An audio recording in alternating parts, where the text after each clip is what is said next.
Commercial ગેસનો પુરવઠો એટલે કે સ્ટોક ઓછો થઈ ગયો છે. પહેલા 2 ગાડીઓ આવતી હતી, હવે 1 ગાડી આવી રહી છે. ઇઝરાયલ અમેરિકા અને ઈરાન વચ્ચે યુદ્ધની અસર દેશ દુનિયા પર પડી છે. અલગ અલગ દેશોમાં પણ ક્યાંક ને ક્યાંક અલગ અલગ બાબતોની અછત સર્જાઈ રહી છે. કોમર્શિયલ ગેસનો પુરવઠો ખતમ થઈ રહ્યો છે. 36 ગોડાઉન પર ગેસનો સ્ટોક જ નથી. આ યુદ્ધની અસર ભારત દેશ, ગુજરાત રાજ્ય અને વડોદરા શહેરમાં પણ જોવા મળી છે. વડોદરામાં કોમર્શિયલ ગેસનો પુરવઠો ખતમ થયો છે. ઈરાન વોરની અસર ધીમે ધીમે ભારતમાં પણ જોવા મળી છે કે જ્યાં 36 ગોડાઉનોમાં કોમર્શિયલ ગેસનો બાટલ જ નથી. ઘરેલું ગેસનો પુરવઠો ઓછો થયો છે. રોજ 2 ગાડી આવતી હતી, અત્યારે 1 ગાડી આવી રહી છે. કોમર્શિયલ ગેસનો પુરવઠો આવતો બંધ થયો છે. હોટલો, કેટરિંગ, ફરાસખાનાના કારખાના પણ બંધ થયા છે. લોકો પેનિક થઈ અને ઘરેલું ગેસના બોટલોની નોંધણી કરાવી રહ્યા છે. નિઝામપુરામાં આવેલા હેપી હોમ ગેસ એજન્સીના સંચાલક હિરેન સુખડિયાનું નિવેદન સામે આવ્યું છે. તેઓ કહી રહ્યા છે કે ગેસની અછત વર્તાતા ચિંતાજનક સ્થિતિ છે. ગેસનો બીજો બોટલ હવે 25 દિવસમાં ગ્રાહકોને મળશે. ગ્રાહકોને પેનિક ના થવા પણ અપીલ કરી છે. બ્લેકમાં ગેસનો બોટલ ના ખરીદવા પણ અપીલ કરી છે. જથ્થો ખૂટતા હોટલ, રેસ્ટોરન્ટ અને સ્ટ્રીટ વેન્ડરોમાં મુશ્કેલીમાં વધારો છે. છેલ્લા 3 દિવસથી મુશ્કેલીઓ વધી છે. શહેરમાં 80% ધંધાર્થીઓ એલપીજી કોમર્શિયલ ગેસ સિલિન્ડર પર નિર્ભર છે.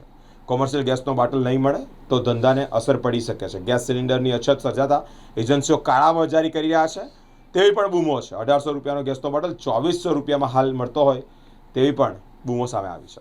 અત્યારે અમારી જોડે બુકિંગ થોડું વધ્યું છે. એના હિસાબે થોડા પબ્લિકમાં પેનિક છે કે બોટલ નથી મળતા. બોટલ અત્યારે અમારા જે ડોમેસ્ટિક છે, ઘરગથ્થુ, એ રોજ એકાદ ગાડી રોજ આવતી હોય છે અને એ અમે દરેક કસ્ટમરને વહેલા તે પહેલાંના ધોરણે આપતા હોઈએ છીએ. અત્યારે અમારી જોડે જે કોમર્શિયલ સિલિન્ડર છે, જે રેસ્ટોરન્ટમાં કે ફેક્ટરીમાં વપરાય, એ બોટલો અત્યારે આવતા નથી છેલ્લા 3 દિવસથી. એટલે એની થોડી ગુમો છે, પણ એ કદાચ 1-2 દિવસમાં થોડુંક સ્ટ્રીમલાઇટ થઈ શકે એવું છે. અત્યારે જે આપણા યુદ્ધનું સ્થિતિ છે અને ખાડી દેશમાંથી આપણો બધો પુરવઠો આવે છે, એ પુરવઠો અત્યારે બંધ છે. એના લીધે આ થોડો પ્રોબ્લેમ છે. જ્યારે યુદ્ધ બંધ થાય ત્યારે આ ચાલુ થાય એવું લાગી રહ્યું છે.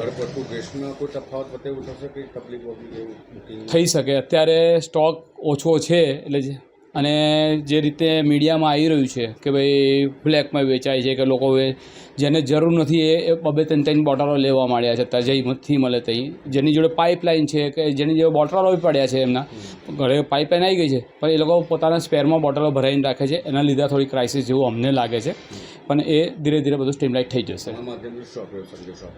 મારે એ કહે ભાઈ કોઈ જાતનો પેનિક કરવાની જરૂર નથી. અને બીજું કે જે મીડિયામાં આજે આવ્યું છે કે 1500 રૂપિયામાં લોકો વેચે છે, એવું કોઈ જગ્યાએ વેચાતું નથી. અને કદાચ વેચાતું હોય તો મહેરબાની કરીને એવી જગ્યાએથી કોઈ બોટલ લેશો નહીં. એવા કોઈ પણ ઇસમો કદાચ આવું એ કરતા હોય તો એને તંત્રની સામે એ કરી અને એને બંધ થાય આ બધી, એના માટે અમે તરત સારેલ છે. અમારી જોડે કશું પણ આવે છે, અમે પણ તરત એને બંધ કરાવીએ છીએ. બુકિંગનું કેવું છે?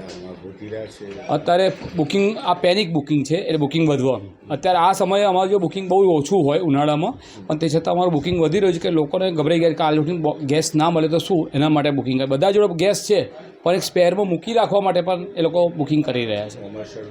કોમર્શિયલ તો અત્યારે નથી આવતા અને હજુ 2 દિવસ નહીં આવે એવું લાગી રહ્યું છે.